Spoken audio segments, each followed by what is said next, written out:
कहते हैं जैसे वर्षा ऋतु आती है, जिमी जलू निघटत शरद प्रकाश, वैसे ही कमल खिलने लगते हैं और काश फूलने लगते हैं। उसी तरह से जैसे आकाश में नक्षत्र खिलने लगते हैं, बरसात के दिनों में आकाश स्वच्छ निरभ्र नहीं रहता, लेकिन जब शरद ऋतु शिशिर ऋतु में परिवर्तित होती है तब आसमान साफ रहता है। आसमान में नक्षत्र प्रकाशित रहते हैं, तारागण प्रकाशित रहते हैं, ध्रुव विश्वासु अवधि राकाशी और चंद्रमा भी उदित होता है नित्य प्रति। आकाश में वर्षा ऋतु में चंद्रमा उदय नहीं होता है, कभी उदय हुआ तो कभी नहीं हुआ, कभी बादलों में छुप गया। ध्रुव विश्वासु अवधि राकाशी, ये जो 14 वर्ष की अवधि है कि राम मिलेंगे अवश्य, ये 14 वर्ष का तप करना है, ऐसा प्रबल विश्वास। ध्रुव विश्वास ध्रुव तारे की तरह, स्वामी सुरति सुरविधि विकासी, राम प्रेम विधु अचल अदोषा, सहित समाज सोह नित चोखा। ऐसे है भरत का मन, समदम नियम नक्षत्र की तरह प्रकाशित है और 14 वर्ष का तप करना है। ये ध्रुव विश्वास यानी ध्रुव तारे की तरह अटल है और निष्कलुष राम प्रेम चंद्रमा की तरह आकाश में विद्यमान है। तुलसीदास जी कहते हैं भरत की तपश्चर्या का कोई वर्णन नहीं कर सकता।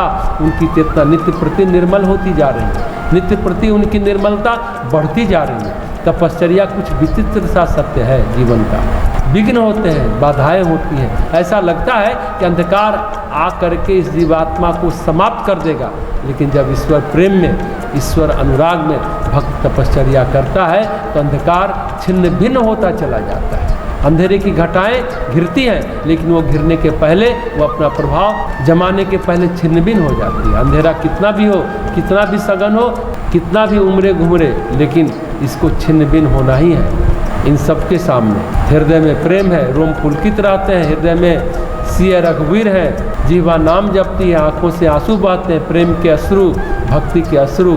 लक्ष्मण राम और सीता वन में रहते हैं, भरत नगर में रह करके, गांव में रह करके कठिन तप से अपने शरीर को कस रहे हैं, तपा रहे हैं, अपने तन को, अपने मन को भरत तपा रहे हैं। दोनों तरफ देखकर लोग कहते हैं भरत सब तरह से सराहना के योग्य है। जो अंधकार अयोध्या में घिरा था वो इस तप से निष्प्रभावी होने लगा।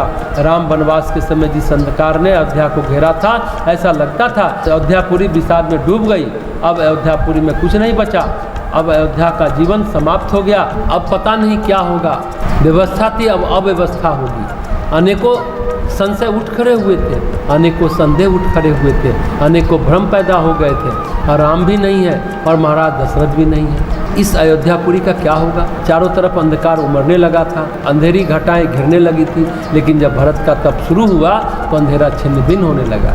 अयोध्या के आकाश से अंधकार के बादल छटने लगे। लोग कहने लगे कि भरत सराहना के योग्य है। बड़े बड़े तपस्वी भरत का तप देख करके लज्जित हो जाते। इतना प्रेम, इतनी भक्ति, इतना अनुराग, इतना कठिन तप किसी महर्षि के लिए भी संभव न हो। ऐसा तप भरत करने लगे। मोह निशा को नष्ट करने वाले सूर्य की तरह था भरत का तप, और भरत का आचरण परम पवित्र। ऐसा आचरण कभी किसी ने किया ही नहीं। ऐसी तपश्चर्या, ऐसा कठोर व्रत, ऐसे कठोर नियमों का पालन कभी किसी ने किया ही नहीं। इसलिए पतंजलि कहते हैं तप स्वाध्याय ईश्वर प्रणिधान, क्लेश छीन कर देते हैं। तब भरत का चरम पर है और नाम स्मरण भरत का चरम पर है। स्वाध्याय केवल पुस्तकें पढ़ने का तक सीमित नहीं है। महर्षि पतंजलि जब स्वाध्याय को परिभाषित करते हैं तो कहते हैं स्वाध्याय इष्ट देवता संप्रयोग। स्वाध्याय से तो इष्ट की कृपा प्राप्त होती है, मंत्र जप स्वाध्याय है। तुलसीदास जी कहते हैं राम नाम समस्त शास्त्रों का सार है, विधि हरिहर मैं भेद प्राण सो, अगम अनुपम गुण निधान सो। राम नाम जो है ब्रह्मा विष्णु महेश की तरह है, ऐसा साथ कि उसमें त्रिदेव समाये हैं, र, अ और म। र, अ और म ब्रह्मा विष्णु और महेश की तरह है। कहते हैं भानु कृषाणु यानी चंद्रमा अग्नि और सूर्य उसमें समाये हैं। वेदों का सार है राम नाम। उस राम नाम का जब भरत कर रहे हैं, उस राम नाम में भरत डूब रहे हैं। राम की चेतना से भरत एकाकार हो रहा है। कठिन तप और विरल स्वाध्याय और ईश्वर प्रणिधान तो कहना ही क्या फिर। अविचल और अडिग भक्ति है भरत की। भरत में समूचा क्रियायोग साकार हो गया, तो पंचक्लेश रहेंगे कहाँ, कर्म बचेंगे कहाँ। तप से कुछ भी असंभव नहीं है। और वो तप भरत अपने लिए नहीं कर रहे हैं, उनका तप निष्काम है, कामना के वशीभूत नहीं है तप उनका। उनके तप से जो चेतना प्रकाशित हो रही है, उनका कठिन तप प्रतिपल राम को समर्पित हो रहा है। कहते हैं राम के सामने बड़ी कठिन परीक्षा थी। रावण सामान्य आदमी नहीं था और लंका में सामान्य लोग नहीं रहते थे, एक से एक वरदानी लोग थे।